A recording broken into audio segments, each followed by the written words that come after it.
When my 35-year-old son found out that I had inherited $15 million, his wife coldly declared, "That old man doesn't deserve that kind of money. It should be ours."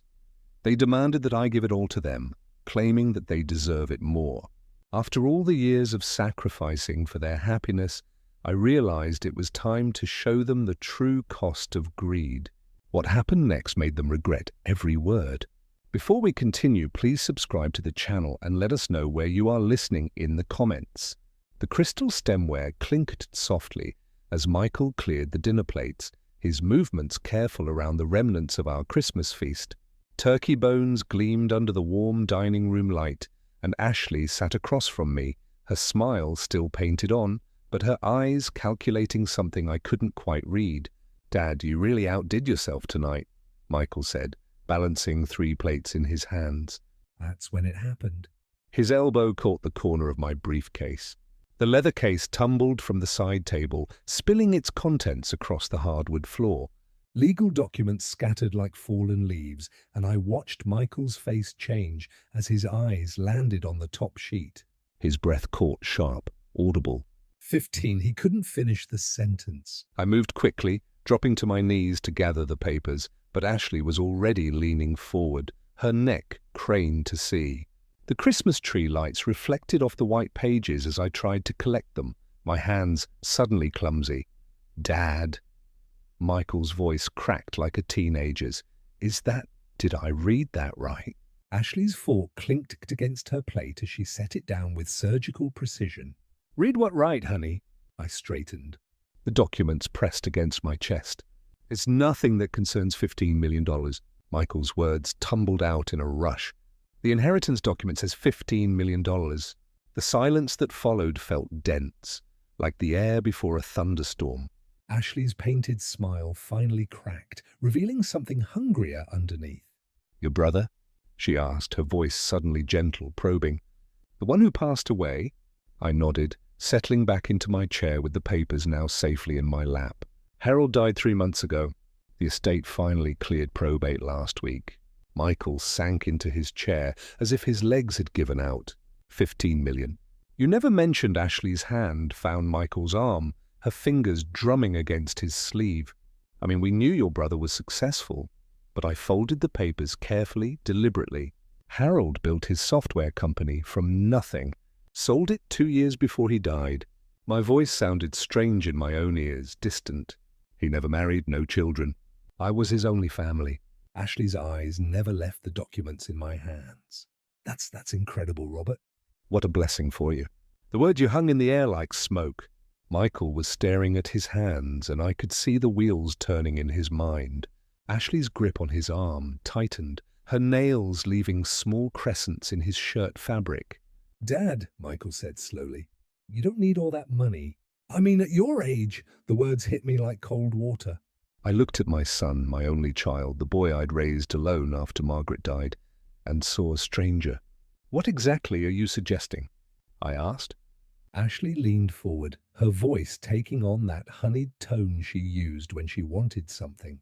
"We're family, Robert. Family should support each other, and with little Emma and Jake to think about." She gestured vaguely toward the framed photos of my grandchildren on the mantel. "Their college funds, their future. We could really use some help," Michael added weakly, not meeting my eyes. I set the papers on the table between us, my movements deliberate. "The money just became available. I haven't even decided what to do with it yet. But surely you see that sharing would be the right thing." Ashley's mask was slipping, her sweetness becoming strained. "We're young. We have dreams, plans. We could actually do something meaningful with it." The grandfather clock in the hallway chimed 9, its deep tones marking time that suddenly felt precious. I looked at my son and his wife, really looked at them, and something cold settled in my chest. "This is an appropriate dinner conversation," I said finally. Ashley's laugh was sharp, brittle. "Money is always appropriate conversation when it affects family." Michael nodded, finding his voice again. "Ashley has a point, Dad. We've been struggling while you've been comfortable." "Maybe it's time to think about your grandchildren's future." I stood slowly, my joints protesting. The papers crinkled as I gathered them. "I think we should finish cleaning up." "You'll stay in the night, aren't you?" The guest room upstairs is ready. Ashley and Michael exchanged a look, quick, loaded with meaning I was only beginning to understand. Of course we're staying, Ashley said. We have so much more to talk about. I headed toward my bedroom, the documents clutched in my hand, leaving them to finish the dishes. Behind me, I heard their whispered conversation starting again, urgent and hungry. The house suddenly felt very small. I lay in my bed, staring at the ceiling as the digital clock cast its green glow across the room. 11:43 p.m., 4 hours since dinner ended, and sleep felt as distant as the moon outside my window. The old house creaked around me, settling into the December cold. Above my head, footsteps moved across the guest room floor, soft but deliberate. Then voices muffled through the thin ceiling that had never been properly insulated. I tried to ignore it at first. They were married.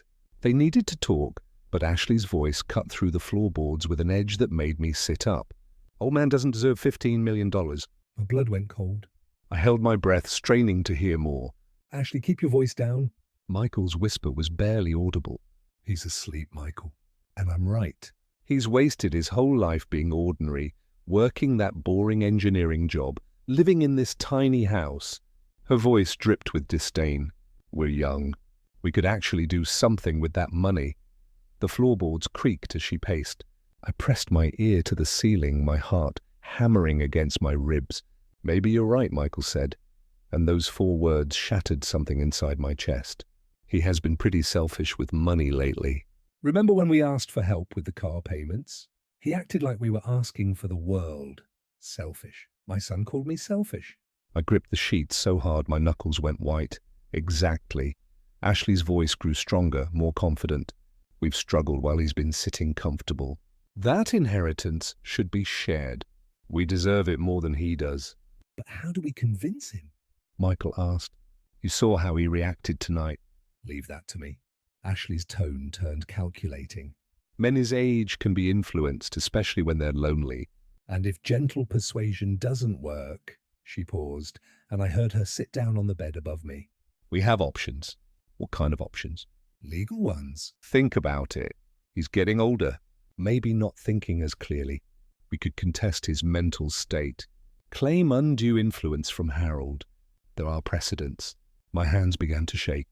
Not from fear, but from a rage so pure it felt like ice in my veins. I don't know, Ashley. That seems extreme. 15 million, Michael. 15 million. That's extreme wealth for someone who will probably be dead in 10 years anyway.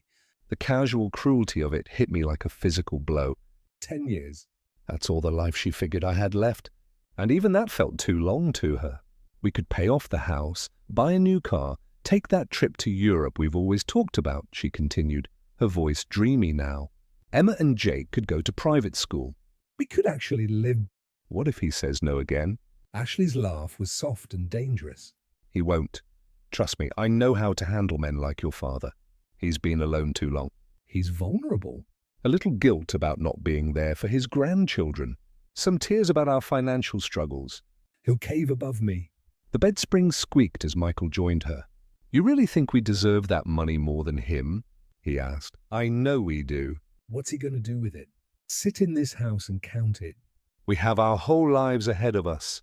He's had his chance. The clock read 12:17 a.m. when their voices finally faded to whispers, then silence. I lay there until dawn, broke through my curtains, processing every word, every casual dismissal of my worth, every cold calculation of my death. By the time I heard them stirring above me around 7 a.m., something fundamental had changed inside me. The loving father, who had sacrificed everything for his ungrateful son, was gone. In his place sat someone much more dangerous, a man with nothing left to lose and $15 million to protect. I got up and made coffee, my movements precise and methodical. The kitchen filled with the rich aroma, and I sat at my small table waiting for them to come downstairs. They thought they knew me. They thought I was weak. They were about to learn how wrong they were. Steam rose from my coffee cup in the early morning light, but I couldn't taste anything. The kitchen felt different somehow, smaller, like the walls had moved closer during the night. Above me, I heard Ashley and Michael stirring, their voices low and conspiratorial.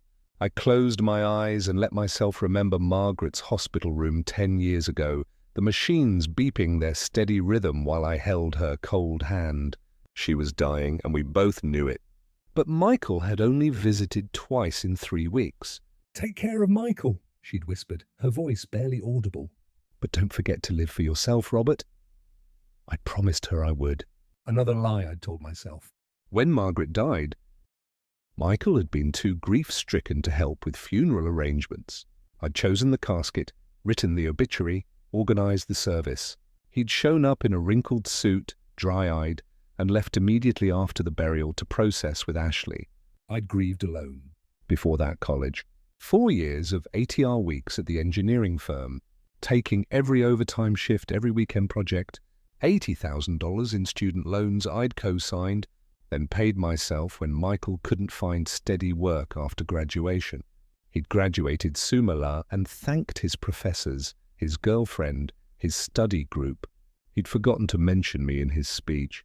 I'd watched from the back row, proud and invisible. 5 years ago, the house Michael and Ashley had been renting a cramped apartment, complaining constantly about noisy neighbors and thin walls. Ashley had dropped hints about home ownership like breadcrumbs, leading me exactly where she wanted me to go. If only we had help with a down payment, she'd side-aid. The market is so competitive. I'd liquidated my retirement investment account, $150,000, my security, my future, handed over so they could have granite countertops and a 2-car garage. Ashley had said thank you once, then immediately started hinting about furniture money. I'd continued renting my 1-bedroom place while they hosted dinner parties in their spacious home. But the daily sacrifices hurt more than the big ones. $2,000 a month in emergency loans that were never repaid, free babysitting every weekend while they went out to expensive restaurants I couldn't afford, grocery shopping for their family during Michael's frequent unemployment spells, car repairs, medical bills, vacation funds. I've been an ATM with a heartbeat. Last month, Michael had complained that my house was too small for family gatherings. Ashley had rolled her eyes at my Christmas gifts, practical things I'd saved for months to buy. "Dad always gets such boring presents," she told her sister on the phone, not knowing I was listening from the kitchen. I opened my eyes and calculated in my head. 35 years of sacrifice. College, the house, monthly support, emergencies, gifts, babysitting, groceries, over 400,000. My entire savings, my retirement, my future, all given freely to a son who saw me as selfish. Margaret would be ashamed of what Michael had become, but she'd be more ashamed of me for enabling it. I'd created this monster by being too generous, by teaching Michael that love meant money, that family meant taking without giving back. Now they wanted my brother's inheritance too. 15 million they'd never earned, never deserved. The coffee had gone cold in my hands. Sunlight streamed through the kitchen window, illuminating the photo of Margaret on the counter. Her smile looked sad in the morning light. Disappointed, I heard footsteps on the stairs. Ashley's heels clicking against wood, Michael's heavier tread behind her. They were coming down for breakfast, ready to continue last night's conversation. But the man who'd overheard their plans wasn't the same man who'd raised an ungrateful son. That generous, naive father had died somewhere between midnight and dawn. In his place sat someone harder, someone who'd finally learned that love without respect was just exploitation.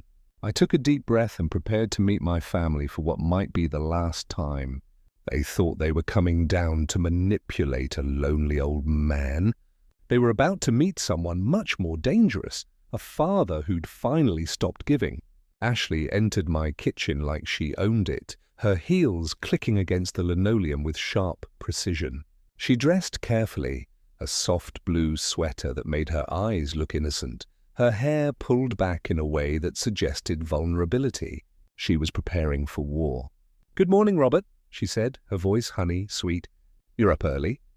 Michael shuffled behind her, avoiding my eyes. His shoulders were hunched, defensive, like a boy caught stealing from the cookie jar. "Couldn't sleep," I said simply, gesturing to the coffee pot. "Help yourselves." Ashley poured 2 cups, her movements graceful and deliberate. This big house must get lonely sometimes. All these empty rooms, just you rattling around. I sipped my coffee and said nothing. We've been thinking, she continued, settling into the chair across from me. About last night, about your inheritance. Have you? Michael finally met my eyes, then quickly looked away. Ashley has some good points, Dad, about family. About sharing blessings. Ashley's hand found his arm, her fingers stroking encouragingly. We're not asking for charity, Robert. We're talking about family responsibility. You raised Michael to work hard to build a future, but sometimes even hard-working people need help. I set down my cup with deliberate care. And what kind of help are you thinking about? Her smile widened, predatory. Well, you don't really need $15 million, do you? I mean, at your age, what would you even do with all that money? That's not really your concern. The sweetness in her voice took on an edge. But it is our concern, Robert. We're family, and family looks out for each other. Michael leaned forward, finding his courage. Dad, think about Emma and Jake, their college funds, their future. Don't you want to help your grandchildren? I've been helping them their entire lives. I've been helping you both for decades. Ashley's mask slipped slightly. Sure, you've helped here and there, but this is different. This is real money. Life-changing money. For whom? For all of us. Her voice rose. Then she caught herself, forcing the smile back. We're young, Robert. We have dreams, plans. We could actually do something meaningful with that inheritance. I stood slowly, walking to the window that overlooked my small backyard. The December morning was grey and cold, matching my mood. You know what I think? I said, without turning around. I think you both believe you deserve my brother's money more than I do. The silence behind me was deafening. That's not, Michael started. Yes, it is. I turned to face them. You think I'm too old, too ordinary, too boring to deserve $15 million? You think I'll just let it sit in a bank while you could be living your dreams? Ashley's composure cracked. Well, wouldn't you? What are you going to do with it, Robert? Buy a bigger house? Travel the world? You've never wanted anything. Maybe that's because I spent 35 years wanting things for my son instead. Michael flinched as if I'd slapped him. We deserve some of that money, Ashley continued, her voice hardening. We've struggled while you've been comfortable. We're the ones with young children with futures to build. You're just going to hoard it like some old miser. Based on, what do you deserve it? I asked quietly. Based on being family, she snapped. Based on being young and full of potential instead of old and useless. The words hung in the air like poison gas. Michael's eyes widened, realizing his wife had gone too far. Ashley, he whispered, but she was past caring about masks. It's true, isn't it? What's he going to do with 15 million? I accept, count it. We could actually use it. I walked back to the table, my movements calm and measured. Is that what you both think? That I'm old and useless? Michael couldn't look at me. Dad, that's not what she meant. Yes, it is. I sat down across from them. And you agree with her, don't you, son? You think you deserve your grandfather's money more than your father does. Maybe we do, Michael said quietly. And there it was, the truth, finally spoken in daylight. Ashley reached across the table, her hand grasping for mine. Robert, please think about your grandchildren. Think about their future. Don't be selfish. I pulled my hand away. Selfish? We'll contest this legally if we have to, Ashley said, desperation creeping into her voice. You're getting older, maybe not thinking as clearly. Harold might have unduly influenced you somehow. I stood up, my chair scraping against the floor. Get out, they froze. Get out of my house now. Ashley's mouth fell open. Robert, you can't be serious. Pack your things and leave, both of you. Michael half rose from his chair. Dad, please, let's talk about this reasonably. There's nothing reasonable about what you're asking. There's nothing reasonable about what you think you deserve. I walked to the front door and opened it. You have 10 minutes. I watched from the window as they threw their belongings into their car. Ashley's face twisted with rage, Michael looking confused and lost. Ashley slammed her door hard enough to rattle the windows. As they drove away, Ashley's words floated back to me through their open window. This isn't over, you selfish old bastard. I stood in my empty house, surrounded by silence, and smiled for the first time in hours. They'd started a war they couldn't win. I walked to my desk and picked up my phone, scrolling through contacts until I found what I was looking for. Thompson and Associates Legal Services. It was time to make some calls. 3 weeks of blessed silence had lulled me into believing they'd accepted defeat. I sat in my favorite armchair reading the morning paper with my coffee steaming beside me when the doorbell shattered my peace. The man at my door wore a crisp uniform and carried a clipboard thick with official-looking papers. Robert Anderson, yes, legal documents requiring your signature. He held out the clipboard with practiced efficiency. Sign here, please. My hand trembled slightly as I signed. The envelope felt heavy, ominous. I watched his car disappear down the street before closing the door. Inside the envelope, legal letterhead caught the light. Petition for determination of incapacity. Stared back at me in bold letters, my vision blurred as I read further. Petitioners Michael R. Anderson and Ashley M. Anderson hereby request this honourable court to determine that respondent Robert D. Anderson lacks the mental capacity to manage his financial affairs. The words swam on the page: dementia, irrational decisions, unable to manage affairs. They were trying to have me declared mentally incompetent. I sank into my kitchen chair, spreading the documents across the table with shaking hands. The court date glared at me. February 8, 2025, less than 3 weeks away. Attached were witness statements from neighbours I barely knew, claiming they'd observed concerning behaviour and signs of cognitive decline. Mrs. Patterson, from 2 houses down, supposedly witnessed me talking to myself in the yard and forgetting to bring in my mail for days. I'd never spoken to Mrs. Patterson beyond polite greetings. The medical evidence came from Patricia Williams, who claimed I showed significant signs of dementia during a consultation I'd never attended. According to her report, I was confused about basic financial concepts and unable to recall recent events. My hands clenched into fists. They'd forged everything, but the cruelest blow came on page 4. Petitioners have secured respondents' assets totaling $500,000, pending this court's determination to prevent further financial harm. They'd frozen $500,000 of my money, my checking account, my savings, my investment portfolio, locked away based on lies. I read the petition 3 times, each reading stoking my fury higher. They weren't just trying to steal my inheritance. They were trying to destroy my independence, my dignity, my very identity as a competent human being. The phone felt cold against my ear as I dialed Thompson and Associates. Sarah, it's Robert Anderson. I need your help immediately. Robert, what's wrong? You sound they're trying to have me declared mentally incompetent. I have legal documents in front of me that are complete fabrications. A pause, then Sarah's voice, sharp and professional. Don't say another word over the phone. Can you be in my office in an hour? I'll be there in 30 minutes. I gathered the documents, my hands steady now with purpose. 3 weeks ago, I'd believed the worst thing my son could do was demand my money. I'd been naive. They wanted to strip away everything that made me human. As I drove toward the law office, one thought echoed in my mind. If they wanted to play dirty, they just taught me the rules. But they'd made one critical mistake. They thought they were fighting a confused old man. They were about to discover they declared war on someone with nothing left to lose and 15 million reasons to fight back. I arrived at Thompson and Associates 15 minutes early, carrying a leather folder I'd organized through the sleepless night. Sarah Thompson's office smelled of leather and coffee, its walls lined with law books that suddenly felt like weapons in my arsenal. "Show me everything," Sarah said, settling behind her desk with reading glasses perched on her nose. I opened my folder methodically. Bank statements for the past 5 years. Every transaction documented and categorized. Investment portfolios showing consistent, intelligent management.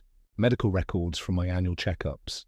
Sarah's eyebrows rose as she flipped through pages. "Robert, these financial records are immaculate. Your portfolio performance is better than most fund managers achieve. Now look at their petition."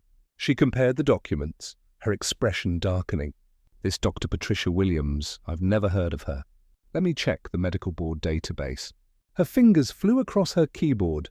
"She's not board certified in geriatrics. She's actually a pediatrician in Tacoma." My jaw tightened.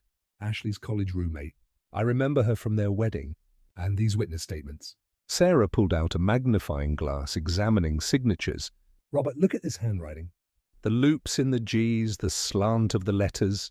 These signatures were written by the same person. Ashley always had distinctive handwriting. Too many loops? Sarah leaned back in her chair. This isn't just a weak case. It's fraud. But we need to respond aggressively.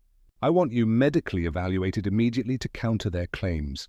2 hours later, I sat across from Doctor from Mitchell Harrison at Spokane Medical Center. He was thorough, professional, with kind eyes that reminded me of my own father. I'm going to put you through comprehensive cognitive testing, he explained. Memory, reasoning, problem-solving, mathematical abilities, the works. The test felt like mental gymnastics, pattern recognition, word association, mathematical calculations, short and long-term memory assessments. I found myself enjoying the challenge, my engineering mind clicking through problems with precision I hadn't felt in years. Robert, Dr. Harrison said, reviewing my results, your cognitive function is not just normal for your age, it's exceptional. Your working memory scores are in the 95th percentile. I'd be happy to testify that you're sharper than most 40-year-olds I evaluate. Back at Sarah's office, she spread my medical results alongside the forged petition. This is beautiful, Robert. Their case isn't just weak, it's insulting to anyone with legal training. I pulled out my phone and showed her screenshots I'd taken overnight. I recorded several conversations with Michael and Ashley over the past 2 years. Washington is a one-party consent state. Sarah's eyes lit up. What kind of conversations? Ashley discussing my money, calling me selfish for not giving them more. Michael agreeing with her, talking about what they'd do with my inheritance. And the night after Christmas, I recorded them through the ceiling, planning this whole scheme. Robert, you've just handed me everything we need to not only dismiss their petition, but file criminal charges for fraud and elder abuse. She pulled out a legal pad, writing rapidly, we file a motion to dismiss with prejudice by 5 p.m. today. Tomorrow morning, we file a defamation countersuit and report the fraud to the district attorney's office. By the end of the week, they'll be begging you to forgive them. I stood to leave, feeling lighter than I had in weeks. Sarah, there's one more thing. I want to call in every loan I ever made to Michael. 35 years of financial support, most of it documented as loans, not gifts. Sarah smiled, predatory and satisfied. How much are we talking about? $412,000 with interest. We shook hands outside her office building. I'll file our response by 5 p.m. today, she said. By this time tomorrow, they'll realize they picked the wrong fight.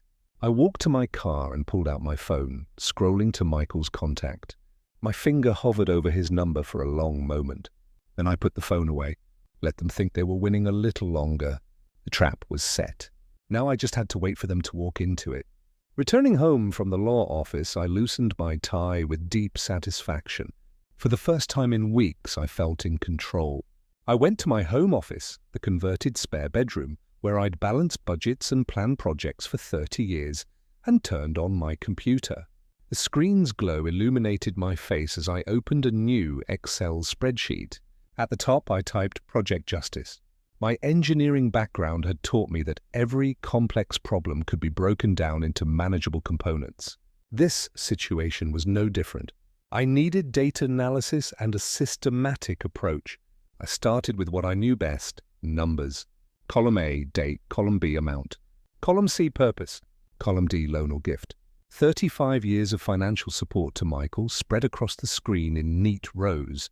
College tuition, $45,000. Living expenses during college, $35,000. Post-graduation emergency loans, $67,000. The house down payment, $50,000. Monthly support payments, $72,000 over 3 years. The total made me pause. $412,000, nearly $500,000 I'd given to a son who now called me selfish. But the patterns were more revealing than the amounts. Every major gift was followed within months by another request. Every time I said yes, their demands grew larger. I'd been feeding an addiction to my money, and like any addiction, it required bigger and bigger fixes. I cross-referenced the dates with my calendar records. During Michael's unemployment period last year, when they'd pleaded poverty, I found evidence he'd been working construction 3 days a week. When Ashley claimed they couldn't afford Emma's school supplies, I discovered she'd posted photos of a weekend spa trip. They hadn't just been lying recently, they'd been lying for years. I opened a second spreadsheet, vulnerability assessment. Ashley's weaknesses were obvious. Her social media presence revealed everything, a desperate need for status and approval. She posted constantly about expensive purchases, exotic vacations, designer clothes. Her entire identity was built on appearing successful to her peer group. Michael's weaknesses ran deeper. He'd never learned to stand up to anyone, especially Ashley. His construction work was seasonal and irregular. Without my financial support, their lifestyle would collapse within months.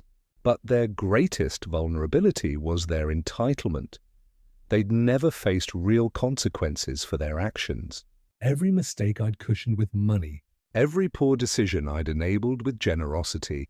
I pulled out a legal pad and began sketching my strategy in flowchart form, the way I'd planned construction projects for decades. Phase 1, legal defense complete. Sarah had destroyed their incompetency petition and prepared counterattacks. Phase 2, financial pressure ready. I had documentation for $412,000 in legitimate debts they owed me. Phase 3, social consequences pending. Ashley's social media addiction would become her downfall when her lies were exposed publicly. Phase 4, economic reality. Execute when ready. Without my support, their artificial lifestyle would crumble. Each phase had measurable objectives and success criteria. This wasn't revenge. It was accountability they'd never experienced. I opened Ashley's Facebook profile and began systematically screenshotting posts. Her timeline told a story of hypocrisy that would shock anyone who believed her current victim narrative. March 2024. Photos from Cabo vacation, captioned, "Living our best life." Posted the same week, they'd asked me for grocery money.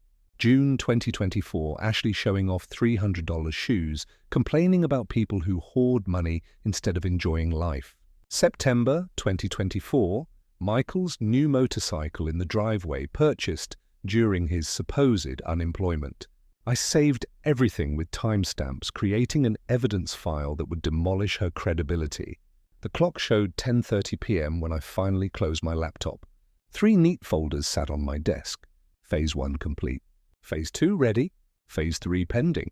I picked up my phone and scrolled to Michael's number, then set it down without dialing. Not yet. Let them think they were winning a little longer. Margaret used to say I was too soft, too forgiving. She'd be proud of the man I was becoming.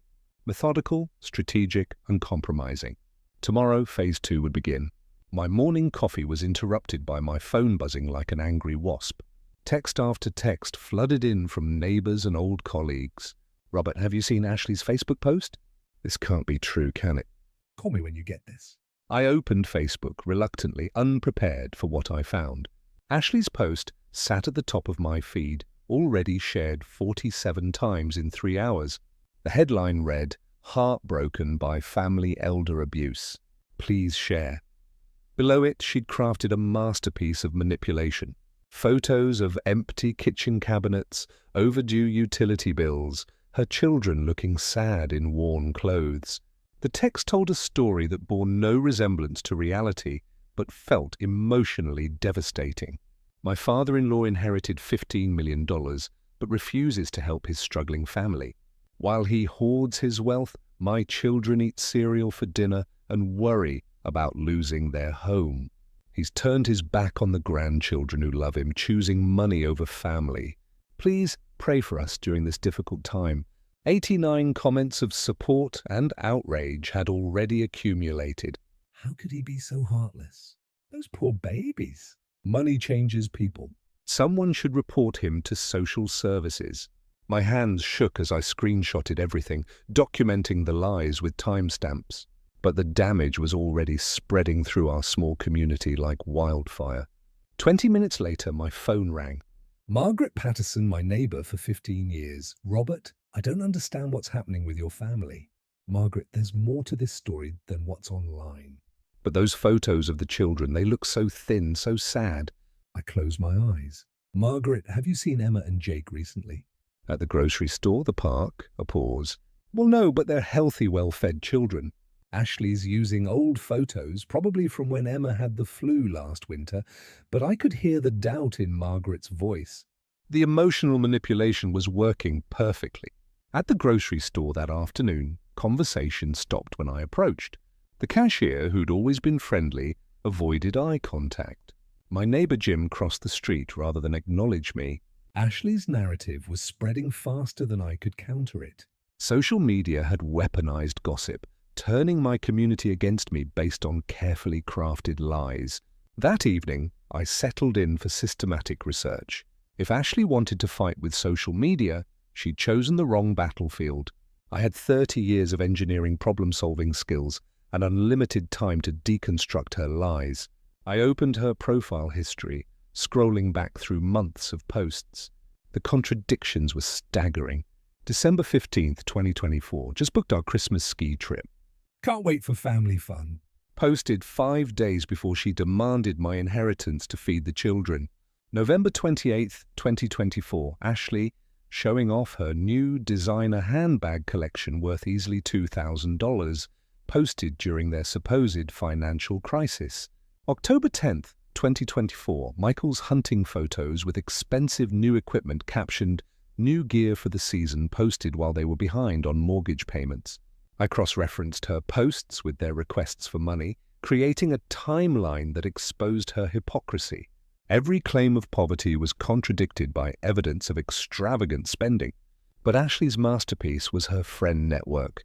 Dozens of equally entitled suburban mothers who fed off drama and outrage. They shared her posts without fact-checking, adding their own embellishments to the story. I always knew there was something off about that old man, wrote her friend Jennifer. Rich people are so selfish, added Maria. Those children deserve better. I screenshotted everything, building a comprehensive file of their lies and contradictions. But more importantly, I was learning the rules of their game. They thought social media was about emotions and manipulation. They were right, but they'd forgotten that every post, every comment, every share left digital fingerprints that could be traced, documented, and used as evidence. By 11 p.m., I had 47 screenshots of contradictory posts, 23 examples of financial hypocrisy, and 15 instances of outright lies about their circumstances. My phone showed 23 missed calls from community members, some concerned, others accusatory, but I didn't respond. Not yet. I opened my laptop and began typing to my friends and neighbors. Then I stopped, deleting the words. Tomorrow would be soon enough. Let Ashley dig herself deeper first. Every lie she told, every exaggeration she shared, every manipulation she posted was ammunition for my eventual response. She thought she was winning the war for public opinion. What she didn't realize was that she was creating the evidence that would destroy her credibility completely. The trap was almost ready. I just needed her to walk a little deeper into it. The community center buzzed with unusual energy as I arrived for our monthly neighborhood association meeting. Ashley had requested this gathering focus on elder abuse awareness, a final trap, she believed. But I'd also requested 15 minutes to address recent misunderstandings. My manila folder labeled Financial History 1995-2025 felt substantial in my hands. Ashley had transformed the front of the room into a dramatic presentation space. Poster boards displayed blown-up photos of empty cabinets, overdue bills, and saddle-looking children. Her props told a story that would move any sympathetic heart. "Thank you all for coming," she began, her voice trembling with practiced emotion. I never thought I'd have to expose family business publicly. But when children are suffering, 30-plus neighbors filled the folding chairs, their faces already softening with sympathy. Ashley knew her audience well. She gestured to her displays. These photos show the reality of financial elder abuse.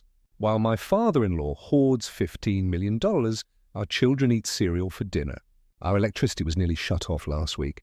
Murmurs of outrage rippled through the crowd. How terrible. Those poor babies. Something should be done. I sat quietly in the back row taking notes, waiting my turn. I have documentation proving everything, Ashley continued, holding up official-looking papers. Bank statements showing his excessive wealth while we struggle for basic necessities, medical records proving his declining mental state, witness statements from concerned neighbors. The performance was masterful. By the time she finished, half the room was ready to call social services on my behalf. Mr. Anderson, said Margaret Patterson, the meeting chair. Ashley has requested we address this serious situation. Would you like to respond? I stood slowly, carrying my folder to the podium Ashley had just vacated. Her confident smile suggested she believed she'd already won.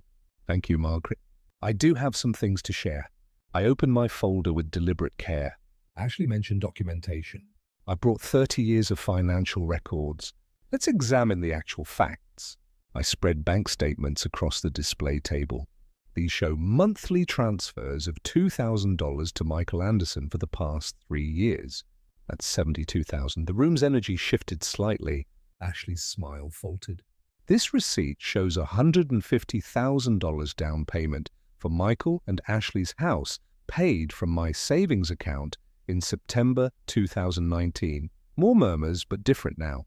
Confused, questioning. College tuition payments, $45,000. Living expenses during his education, $35,000. Post-graduation emergency loans, $67,000. I could see neighbors doing mental arithmetic, their expressions changing. The total financial support I've provided to my son and daughter-in-law over 35 years, for $12,000. The silence was profound. Now, Ashley mentioned social media documentation. I connected my laptop to the Community Sense projector. Let's look at some of her Facebook posts. Ashley's vacation photos filled the screen. Cabo beaches, expensive restaurants, designer shopping bags. The timestamps were devastating. March 15, 2024, living our best life in paradise. Posted the same week, they requested grocery money because they couldn't afford food. Gaffes echoed through the room. June 8, 2024, Ashley showing off $300 shoes, complaining about people who hoard money instead of enjoying life. Posted during their supposed financial crisis. Ashley was on her feet. Those posts are out of context. You're manipulating. September 27, 2024, Michael's new motorcycle purchased during his unemployment period when I was paying their mortgage. Margaret Patterson raised her hand. Ashley, you told me just last week that Robert never helped financially. If you like this story, please like this video. Subscribe to the channel and share your impressions of this story in the comments. To listen to the next story, click on the box on the left.